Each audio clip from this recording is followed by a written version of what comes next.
I'm your girl Tish Luv, and I'm just here to say that I'm finally doing this my way.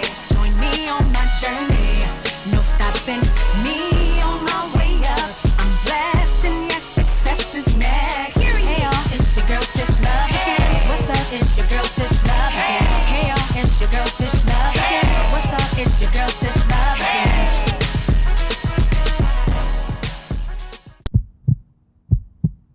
Hey everybody, welcome back to the Tish Luv Show. It's your girl, Tish Luv, and I have this very special co-host, as always, with Keli Layne. Hello. Hey Kelly. Hi. You look beautiful. Thank you. You yes, look gorgeous. Black Girl Magic.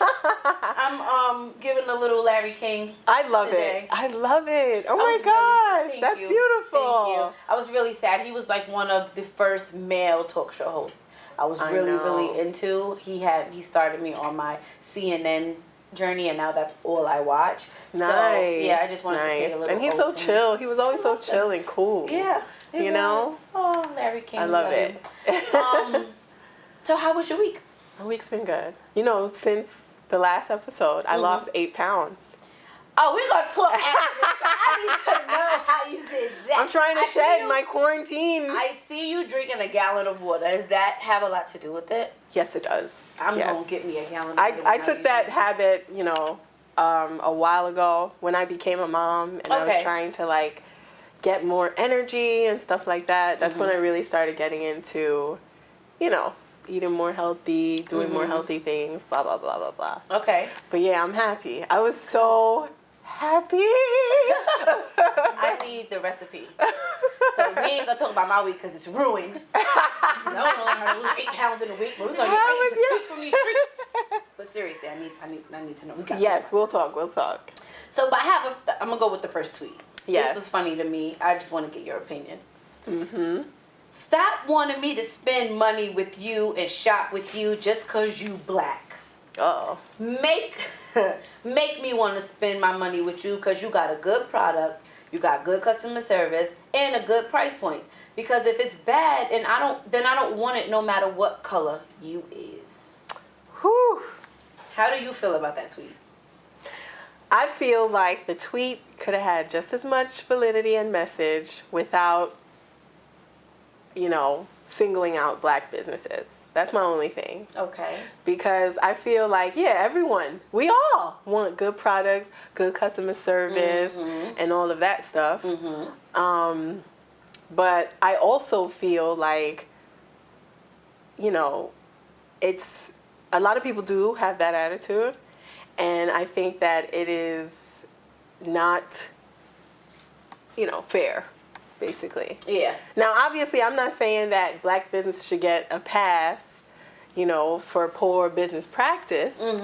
But at the same time, it's like our conditions are very different. You know what I'm saying?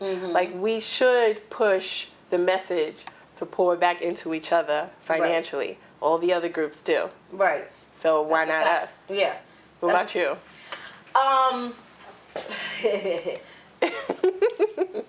When I read it, I understood exactly what he was saying. I was like, true.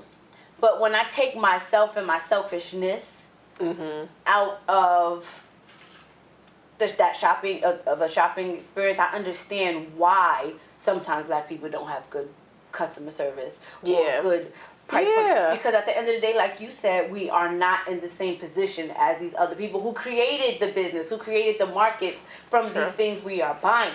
Right. So if you're comparing me to somebody who had 150-year, 200-year head start, and they selling bags and I'm selling bags, and you're like, well, when I hit this company up, this colossal company up, I get better customer service. Yeah, they've been doing it. They created for much longer. You know, they went through the same kinks. Through the same kinks and everything else. They just are light years ahead of us. Right. So I also think that there should be a bit of open-mindedness with businesses, like for transparency, right? So if you do decide to do business, you know, with a black-owned company, and they fall short on something, like, oh, you guys said you would deliver my products at this time. I ain't get it. It should be a little leeway. Exactly. Or Have even a conversation. Yes. Have a conversation. Offer up Instead your of just running feedback on social media. to Don't blast. back in this company because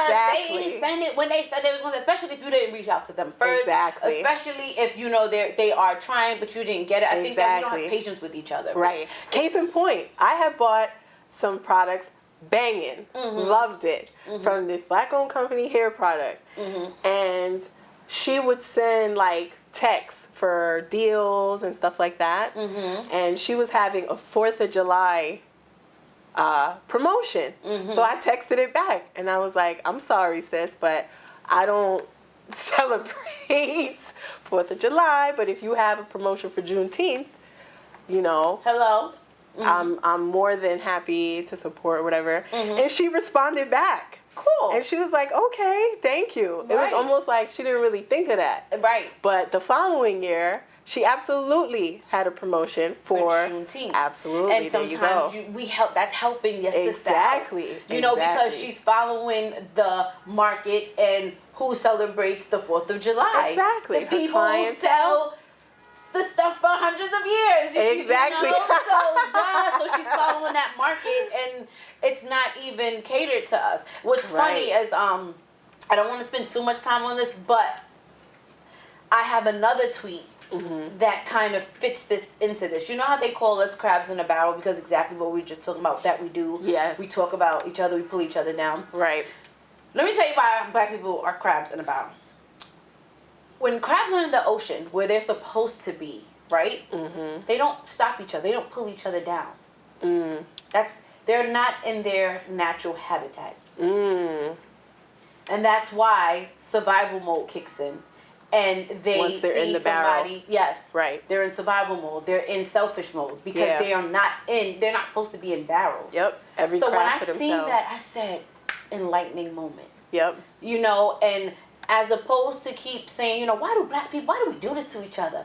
There is a reason why we do this to each other. Right. Most of us are in survival mode. And survive all the time. We will go to the white company because we just need our stuff. Yeah. We will shop at the Asian stores and everything because we need our stuff, you know? And it's like we won't position ourselves to, you know, have to, what's the word? Like sacrifice in a way. Or be patient with one another, unfortunately. And I think that we have to raise a consciousness about that and start helping each other out. Absolutely. You know? Because sometimes we are not in our natural habitat, and once we get there, we will be a lot less crabby. We'll be right back with the next tweet from the street. Yes. Welcome back to the Tish Luv Show. I'm Keli Layne here with, of course, Tish. Hi. So we're going to jump right back into tweets from these streets. So Tish, here's the tweet. You've been programmed to reject black excellence. That's why you think Jay-Z is Illuminati and Bill Gates is a hard worker. I agree. Expound, my sister. I agree. I just feel like whenever we do really well, there's all type of devil prophecies behind it. It's like we're not supposed to do good. So if you do good, you sold your soul, you let somebody die, you sacrifice. But when our white counterparts do just as good or better, it's just like, oh, they work hard. And that's not fair. I'm tired of that. Right, exactly. Especially when you talk about my Jay. Like, don't talk about my Jay like that. Don't talk about my Beyonce like that. We were saying before, like, I know. I seen a feat. Exactly. Our people, like, we can possibly work hard. She does. We can work hard and it be excellent. Beyonce's feet in that documentary. She worked hard. Okay, she's not giving it. She's not sitting down work. She's dancing till she bleeds. Seriously, Exactly. You know? Exactly. And it doesn't necessarily have to mean that we are cheating it somehow. Right. By selling our souls to the devil and, you know, all kind of other sellout ways to make sure we get to the top. You know, it's a mentality, I feel. with certain, it also makes me wonder, like, why are we receptive to these conspiracies when it comes to Black excellence, I think and the whole Illuminati talk and stuff. Like, why are we so receptive to it instead of just receiving that, oh yeah, this person work hard to get to where they at? I think it makes the people who didn't make it there feel better about themselves, right? Because that is they powerful. can have it and I can't, because they did something I wouldn't do to get it, or it gives you an excuse not to do it, to be great, to be excellent. Yo, so I forgot what his name is, but this was shortly after Nipsey Hussle passed away, or correction, was murdered.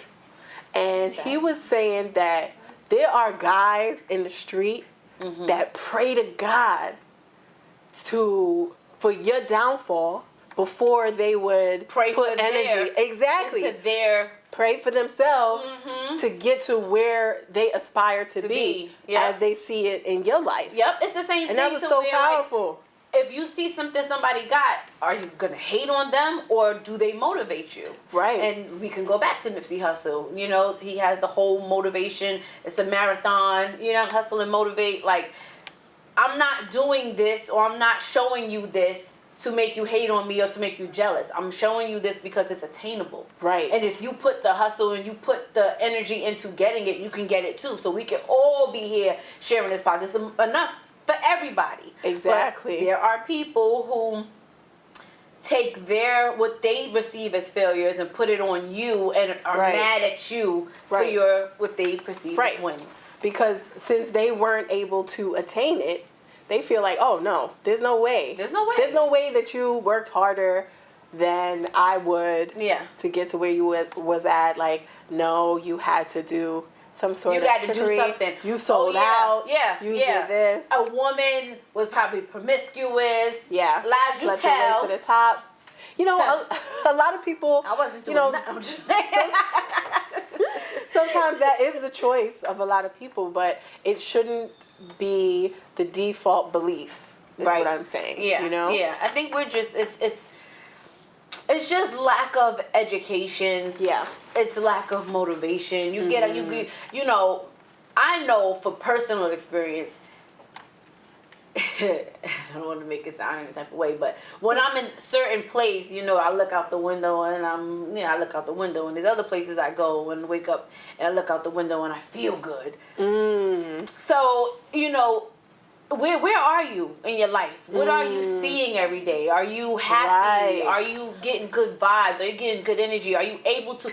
You can't put out what you don't have. So if I don't have good positive energy and good positive vibes, I'm mad. Right. So when I see it over there, I reflect negative energy. But there's something about the story that deeply affects people when one of theirs, where they from, seeing the same streets and everything, end up in a totally different setting in life. There's something different. Like when you think about people from the Bronx, True. Like if you like go back, there are people that will feel a way, whether they openly express it or not, about your success. Exactly. And the closer you get, the more home it gets. So now if it's a girl from the Bronx and you a girl from the Bronx, you may be excited or happy, but it's some type of connection. But then if it's like your friend or somebody you directly grew up with, that's all the way out there. And instead of you saying like, I'm happy I see that it's possible, it's like, why her or why him and not me? Exactly. So then that can start to be like a and then mentality. There goes the tear down. There goes, oh no, you. I heard she did a little thing strange for a little piece of change. Exactly. I worked hard to get where I gotta go. You probably do strange things too, and you just don't get nothing out of it. So exactly. There you go. Hating? Exactly. At the end of the day. Exactly. And then, even on a deeper level, it has to do with being in survival mode. Yeah. And not having the, just the space and the peace to actually have genuine support, for someone that did make it out of very 'Cause you don't challenging circumstances. You don't have the vibration. Right. You're not higher. You're not vibrating on a higher frequency to give you happiness. You know, to see somebody else happy. Because when you're genuinely happy, you see somebody else do good. It's like, yeah, that's what I'm talking about. Right. That's dope. When you mad, everything make you mad, even if it's a good thing. Exactly. You know? Exactly. I just realized that with certain people. Some people are in emotional states. It's not like it's floating or something made me a little upset today, but now I'm better. No, they're just always mad. And some Right. people are always happy, no matter what. They're always in a good mood. You're not going to dampen their day. I like those people. So do I. I appreciate those those people. So, as you think about it, what would you say to our Black viewers about, support and seeing excellence and, just kind of defaulting to that? I would Right. say to us, we are excellent for real. We are resilient for real. We can do it. It's not because some foreign evil power gave us, a life. We are special. We are Black excellence, and we can do it. Amen, sister. Amen. And we will be right back on that thought. Happy Black Thank you. History Month. Yes. Sister.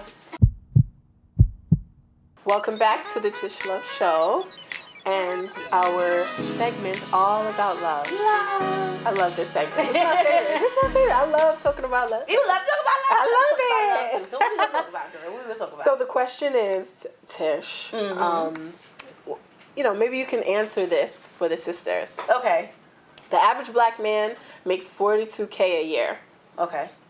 Would you marry or date a Black man making $42,000 a year? When you think of the sisters and all the things that we're doing and getting, Me personally, no. You talking about me personally? okay, if you were in that, would you? I feel like people should marry partners, right? They should be friends. It should work. So there are some females who, regardless of what a man makes, may be a good partner for that man. Are women in that mentality though? Do you think most women are looking for partners? Or are they looking for saviors? Are they looking for They're people probably to take looking care of them? for somebody who they don't got to take care of at this point, because the roles have switched. The men not being, well, it's starting to go back, but a lot of times, especially in our culture, some of us weren't raised with men in the house, so Yeah. the woman had to take on so much. So now Right. women are getting to it, and Right. So They that's the mind question. going Is out there and working. space for this kind of brother? I mean, there's so many brothers out here that's not working at all. So if you're not lazy and I don't got to take care of you, like with your $42,000, can you do what you got to do for yourself? Right. Right. And go half with me with these kids at least. Because if not, you got to go. Because I Right. can do bad about myself. That's some people's mentality, and that's not wrong. Right. But then there's some people who aspire for more. So then it's like, if I want luxury, or I want businesses, or I want properties, if you're my partner and you can't help me with that, are you my partner? Because that's financial situations. And I'm not saying here I mean, it's all about love and emotions. But if I aspire to that in life, right, to pass on from generation to generation, and my partner can't help me with that, that's not the partner for you. Right. So it starts with what you want and what you aspire to. You know what's so interesting? When I saw this meme, I was looking through the comments. The majority of women said, yes, but. Does he have a plan? Is he working towards something? What else does he have going on? we It gotta depends ask on that, his mentality. Yeah. But it was actually very interesting to see that most women was like, yeah. Yeah, because we working with scraps, from what I hear. Because I'm good, Hey, baby, I'm good. But there's a lot of women out there that feel like they working with scraps. I have family members, got friends, and I hear the stories, and I'm a person who I empathize with people. Like, I don't judge, or I try not, I'm human, but I try not to judge, and I listen to what people go through, and I get it, and I'm like, that can't be your end all be all, and stop looking at Instagram for all this fluff, because that's what a lot of it is. It's fluff. Life will hit you hard, and it's real. So it leads to the next question. Okay. Are women's expectations of men realistic? I mean, everybody wants the amazing man who will just, like, I think give them the world. I think that we put a lot of pressure on women all the time. Are our expectations too high? I think that everybody, because, okay, how do I say it? I think men set the standard. They set the tone. I think men set the tone of how women treat women, how men treat women. I think that women sometimes feel a certain way because they think that's what their male counterparts feel like. Right? So, give me an example. So, like, how a woman should look. Girls think women a lot of girls, I don't want to paint it with a broad brush, but a lot of females think women should look like however men think women should look like. Right? So then it's like, if you don't got a small waist and a fat ass, you not hot. So then a girl will see a girl and feel like, if you don't got a small waist, and not appreciate another girl's natural body. She ain't got no body. She regular. But that's because that's what guys say. So we take on a lot of their thoughts and a lot of their mentality, and then I think they use it against us, right? Because then they make you look at the girl without her body done a certain type of way. I gotta go run to get my body done. Then they end up wanting to mess with the girl without her body done, and you like, she look wet, she got a bad body, and he all in love with the bad body, but made you go get your body done, or made you think that it was cool to go get your body done because that's the girl that they gonna pick to be in their videos. That's the girl that they gonna pick to praise. Oh, You understand what I'm saying? So I think that what we do,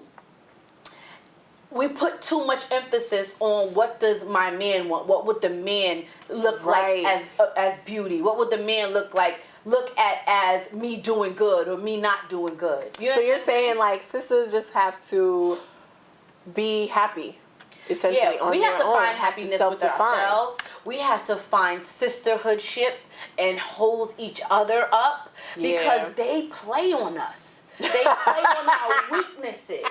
They prey in our mentality. Oh, I got this girl. She wrapped up. You know, the guy will cheat on a girl and have the two girls not liking each other for liking him. And he know what he's doing.